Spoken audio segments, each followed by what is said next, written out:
पत्नी अपने पति से कैसे कहती है? कैसे कैसे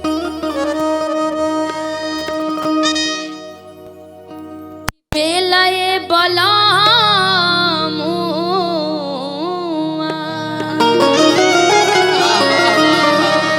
धोबिया में आइएगा, धोबिया कब में कि थक गई नी बाहरी से भीतर आले डोल कि थक गई नी भीतरी से बाहरी डोल कि बेलाए बलाम। आपकी शादी हो गई है? नहीं हुई है ना, तो आप फिर कैसे जानेंगे? आपके बॉयफ्रेंड तो होंगे ना? वो भी नहीं है? अच्छी लड़की है, बॉयफ्रेंड भी नहीं है, पति भी नहीं है, लेकिन जब होंगे किसी दिन आपको ऐसा लगे कि आज के घर के काम मैं नहीं कर पाऊंगी, उस दिन सारा काम अपने पति पे छोड़ दीजिएगा। ठीक?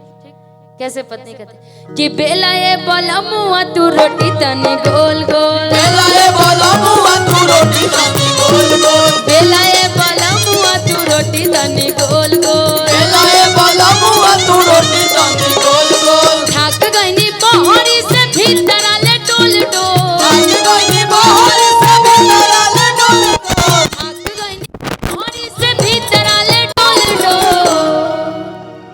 कि थक गईनी बहरी से भीतर आले डोल डोल कि बेलाए बलमुआ कि बेलाए बलमुआ तू रोटी तनी गोल गोल, बेलाए बलमुआ तू रोटी तनी गोल गोल।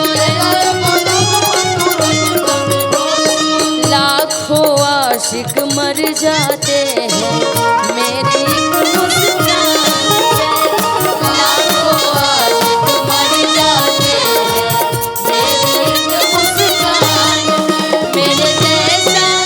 मेरे जैसा कोई नहीं है सारे हिंदुस्तान में, मेरे जैसा कोई नहीं है सारे बेलाए बलमुआ तू रोटी तनी गोल गोल। पत्नी कहती है कि सुनिए, जैसे शाम होगा ना तो बेटों को चाहने वाली उनकी माता श्री जी घर पे पहुंच जाएंगी, और जैसे माता श्री को उनके पति देव का खाना बनाया नहीं मिलेगा तो सारा गुस्सा उनके बहू पे ही निकलेगा। पत्नी कैसे कहती है? होते सजहरिया तो बाबू वही खाए,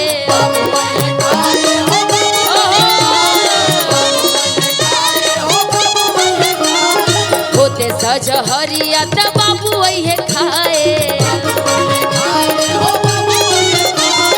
बाबू वही खाए। ऊपर से अम्मा जी तो लगी है चिल्लाए,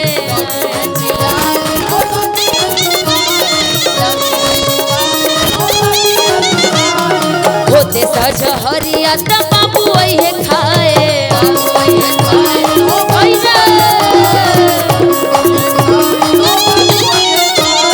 ऊपर से अम्मा जी तो लगी है चिल्लाए, लगी है चिल्लाए। खोपड़ी खराब तो कई देली बोलबो, खोपड़ी खराब तो कई देली बोलबो कि खोपड़ी खराब तो कि कई देली बोलबो कि बेलाए बलमुआ तू रोटी तनी गोल गोल, बेलाए बलमुआ तू रोटी तनी गोल गोल।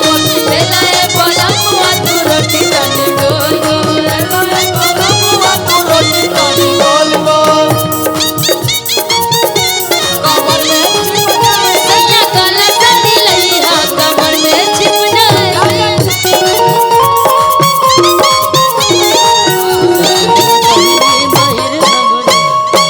मामा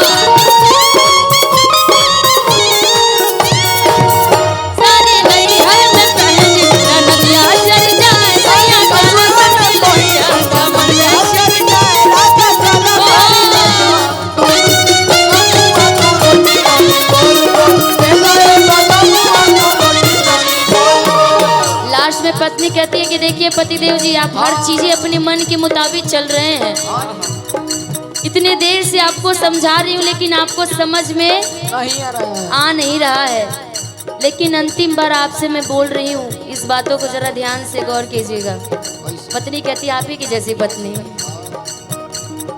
कैल कर राजा तनी में हरि के सेवा, हरि के सेवा हो में हरि के सेवा, में हरि के सेवा हो में हरि के सेवा।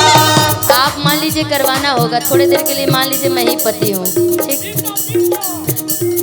कैल कर राजा तनी में हरि के सेवा, में हरि के सेवा हो में हरि के सेवा, में हरि के सेवा हो में हरि के सेवा।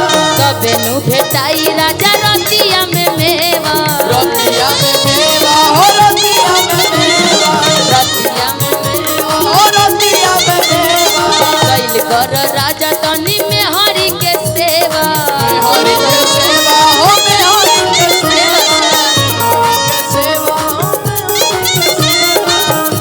कहती है कि कैल कर राजा तनी में हरि के सेवा सेवा, तबे नु भेटाई राजा रतिया में सेवा मेवा। कैल कर राजा तनी में हरि के सेवा, हरि के सेवा हो में हरि के सेवा, में हरि के सेवा हो में हरि के सेवा। तबे नु भेटाई राजा रतिया में मेवा, रतिया में मेवा हो रतिया में मेवा, रतिया में मेवा हो रतिया में मेवा। देखेला सुनील पिया का मुंह खोल खोल, देखेला आजाद पिया का मुंह खोल खोल, कि देखेला राकेश पिया कि का मुंह खोल खोल। ए राजा जी, आज रात आखिरी है, सुन लीजिएगा। तब बेला ये बोला मुआ तू